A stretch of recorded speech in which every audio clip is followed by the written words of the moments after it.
Welcome to the Greenville City Council Candidate Forums. This forum is a joint production of Interbanks Media and the Daily Reflector.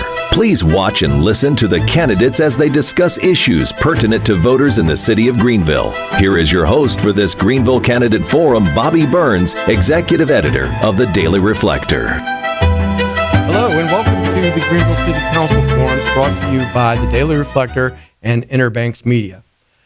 This session features the candidates for the District 1 seat on the council, Monica Daniels and Arjenae Jones. Only registered voters in the District 1 can cast a ballot in this race. The session is scheduled for 30 minutes. Each candidate will have up to 2 minutes to answer questions. We will alternate which candidate answers first. Candidates will have 1 minute for an opening statement and up to 2 minutes to close. I will be asking the questions, and my colleague Mary Doreen will be keeping time. We flipped a coin to determine the order in which candidates speak. And with that, I want to thank both candidates for their participation. We will start off with an opening statement from Ms. Daniels. Hello, and thank you. My name is Monica Daniels, and I've had the pleasure of serving on the Greenville City Council for the past 7 years. My last term has been that of Mayor Pro Tem. I'm seeking re-election because I feel like there's still work to do. We made substantial growth in District 1, but again, there's more to do, more people to serve, and as we move forward, more collaborations in our city. Thank you. You're welcome. Ms. Jones? Good evening. My name is Arjenae Jones, and I am running to serve as your next representative for District 1. Let me start by saying I am not a career politician. I am about service. I am your neighbor who lives in North Greenville. I work in West Greenville at a local nursing home that I've been to for the last 27 years. I have a son that is a student at North Pitt High School, and my husband works in the industrial park. So I would say I'm well vested in District 1.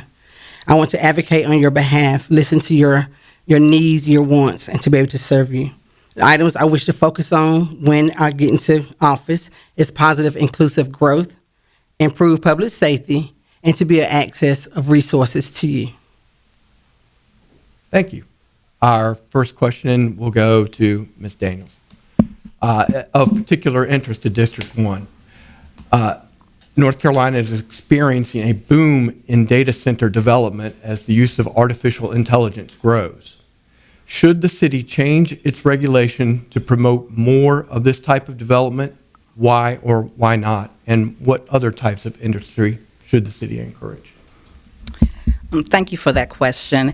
I know currently or recently our city has dealt with crypto mining as part of the data. So we have created and put some things in place that make us one of the safest cities in reference to crypto and to that data. But moving forward with AI, we need to find ways that will serve residents in a safe way. Some things we can't get around. So AI and some other things may be that. And in doing so, we need to see what the residents want. One thing about crypto is the arguments were there because that is something that the people didn't want. And it did not serve us in a way that would be detrimental to the community. Data moving forward will be a part of our growth. And so we have to be smart as we move forward with that. Thank you. You're welcome. Ms. Jones, would you like me to repeat that? Sure. Okay. North Carolina is experiencing a boom in data center development as the use of artificial intelligence grows. Should the city change its regulations to promote more of this type of development? Why or why not? And what other types of industry should the city encourage? Okay, great question. I would say it all depends on what the citizens want. This is the environment that they live in. This is their home place. I think we should do a lot more extensive research to learn more about data centers, and to see how it will affect those that we are around. If it was to come, also look in areas where it would be beneficial or it doesn't affect with the noise, with the things that come with it, to make sure it's not affecting our citizens. Okay. Thank you. And go ahead. And I would like to see more industries that are actually beneficial, things that the community want, not things that we're just given or handed out, but things that we actually want that will help grow District 1. All right, thank you. The next question comes to you, Ms. Jones. A new state law, just became law today, as a matter of fact, greatly limits the ability of cities to regulate the size of U.S. and North Carolina flags. And it nullifies steps Greenville has taken to enforce flag rules violated by Camping World. What signal is the legislature sending to property owners who violate city rules? And what lessons does this experience offer for us for the future? Could you repeat? Yeah, I can. So a new state law limits the size of flags. It limits the city's ability to regulate the size of flags. And it nullifies what Greenville has attempted to do to enforce those rules on Camping World, which is flying a flag that violates the size rules. What signal is the legislature sending to property owners who violate rules by nullifying this, the city's authority?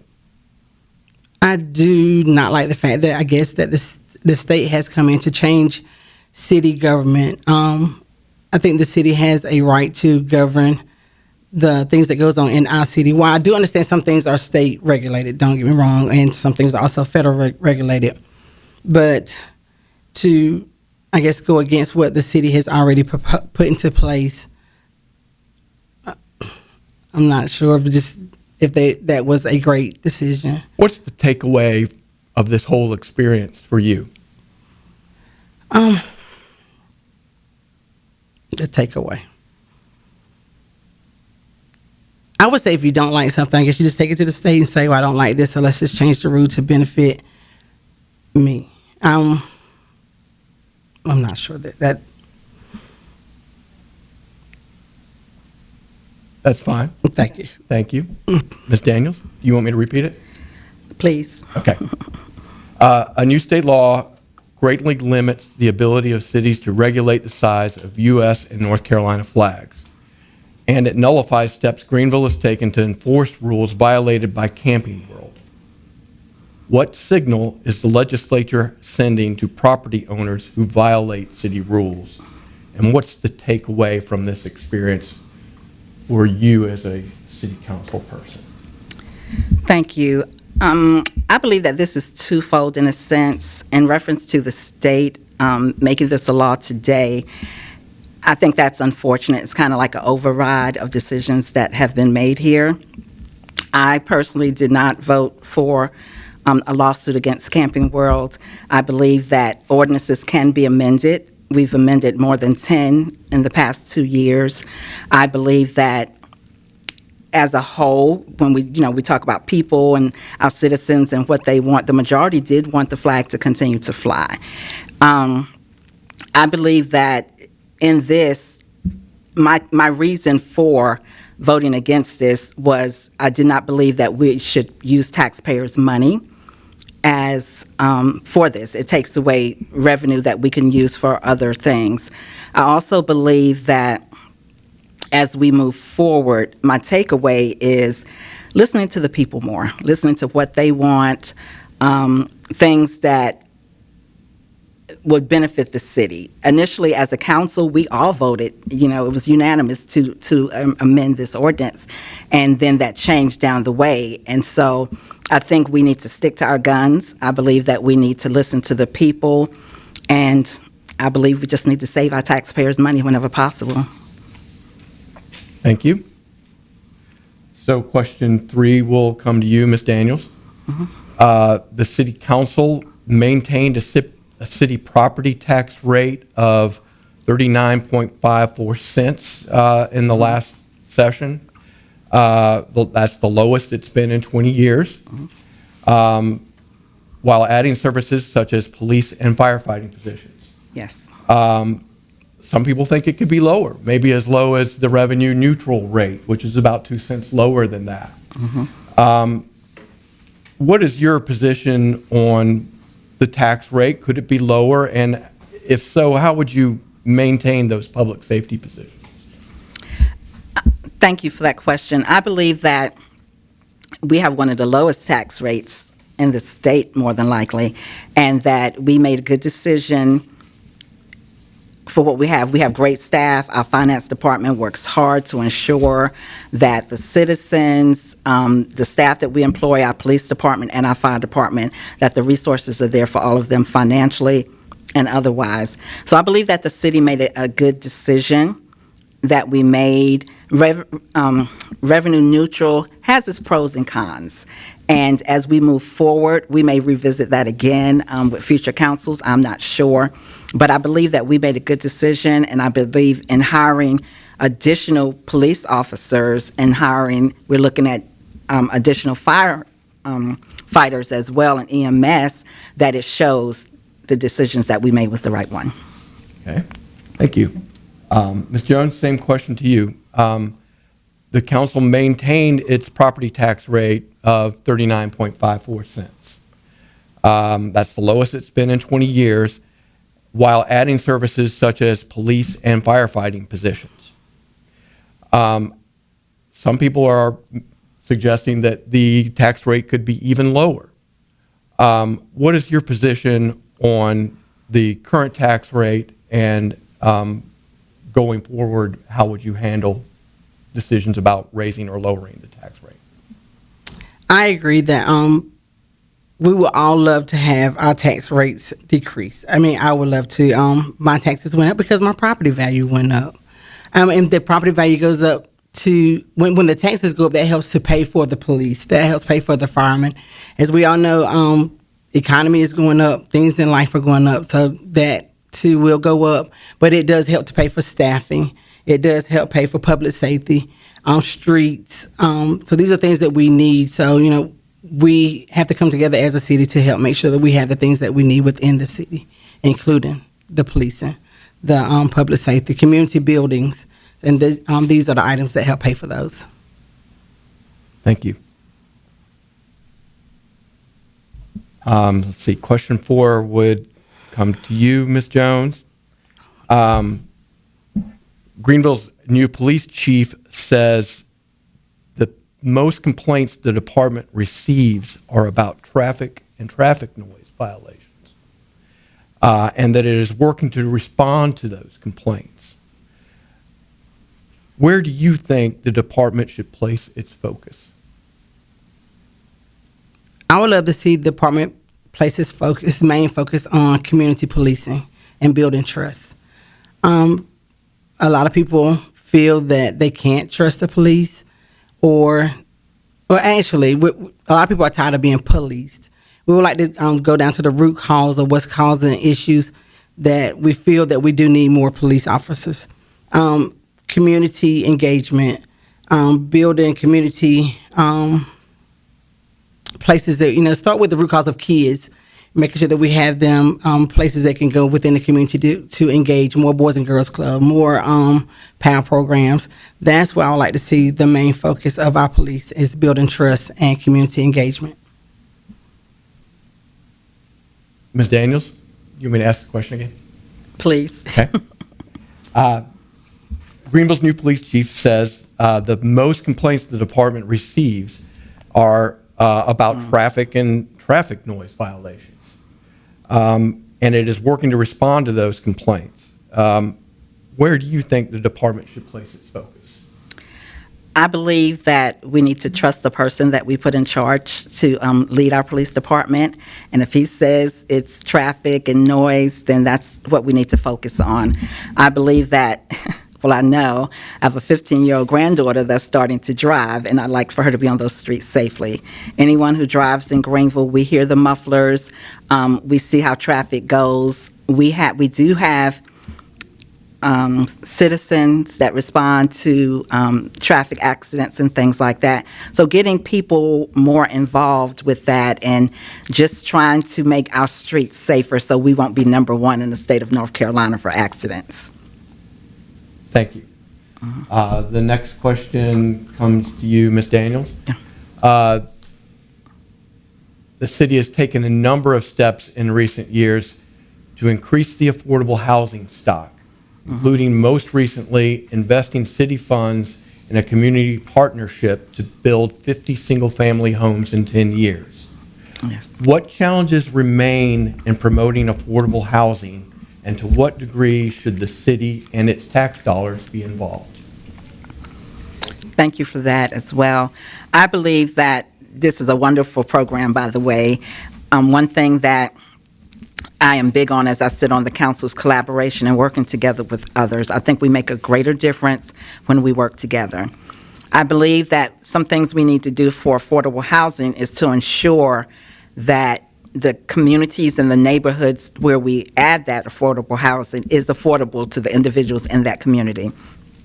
I believe we also need to work on communication, because there's more to home ownership than purchasing a home. The upkeep, the taxes, all those things that we know goes into keeping that home. So it's one thing getting people in affordable housing, but we need to educate them on staying there, and the city would be good to be a part of that education.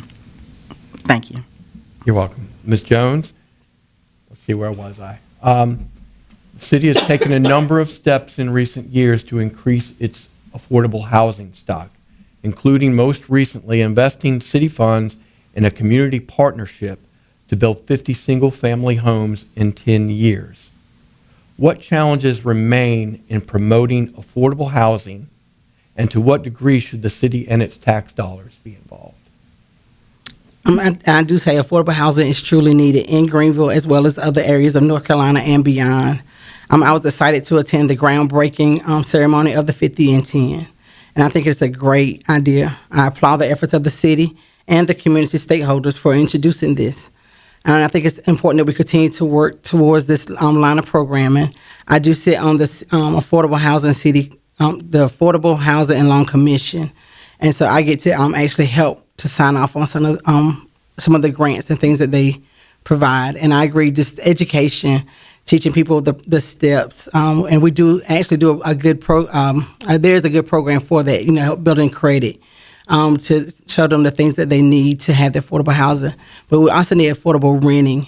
Our rent has skyrocketed within Greenville. And so to make sure that we can ensure that we have affordable places that people that may not have their credit ready for purchase, that they can also rent. Thank you.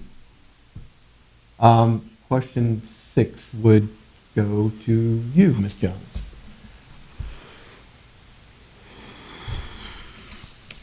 Local governments and institutions have come under increasing pressure to end programs that encourage diversity, equity, and inclusion. Do you believe changes are needed for the city's equal pay and hiring policies, efforts such as the Minority and Women Business Enterprise Program, and ongoing outreach to Black, Latino, LGBTQ communities, and other diverse communities in the city? I'm sorry. Yeah, I mean, do you believe that changes need to be made to comply with pressure to end programs that encourage diversity, equity, and inclusion? I'm not sure that changes need to be made. With DEI, I think it's not really so much of a handout, but a hand up to be able to help people that are very well qualified, because that's what it all should be based on anyway, is their qualification, their education, the things that they've already put forward, ensure that they can handle these jobs and work these jobs. Thank you. Ms. Daniels? I do not believe the programs need to be eliminated. I think it's the definition that people have a hard time understanding with these programs. While we follow the law and the statutes at the City of Greenville, one of the main focus is the qualifications of an individual. So if that person is qualified, they meet the guidelines, then we work with them. As far as reaching out to other organizations, we do that. Our downtown area and different programs that we have, we try to work together as a city. They say we're inclusive. Some people may agree, some people may not, but I do know that everyone is welcome in Greenville. I work at the Salvation Army. I'm the social worker there, and dealing with individuals as humans and not just a black, a white, a Latino is what makes Greenville great. Thank you.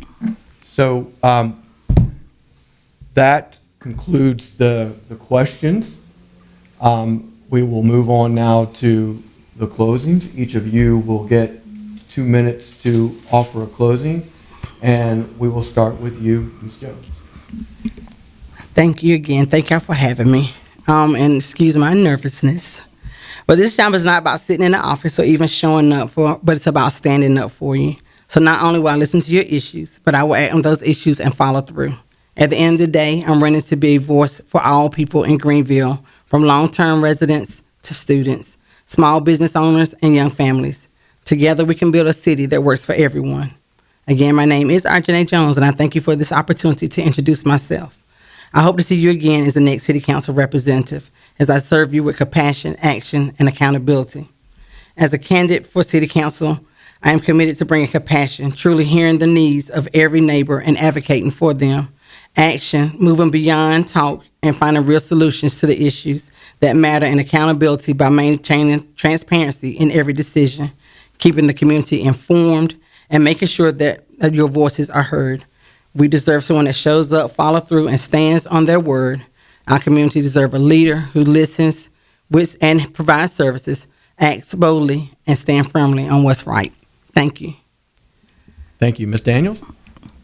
Thank you all for having me today. I would like to say I've really enjoyed my time on the City Council. I love serving the people of District 1. I've resided in District 1 for over 20 years. During my time on the City Council, I've advocated for and received $1.2 million for the upgrade of the Taft-Ebron building north of the river. I've collaborated with individuals to provide over 100 bicycles for children at the Boys and Girls Club north of the river, which most people didn't even know we had. I've had the great opportunity for the upgrade of the Brown Cemetery, of advocating for that to represent all cemeteries in our communities.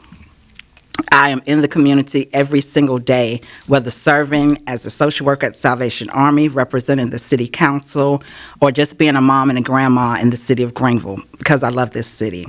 I'm running again because there's more work to do.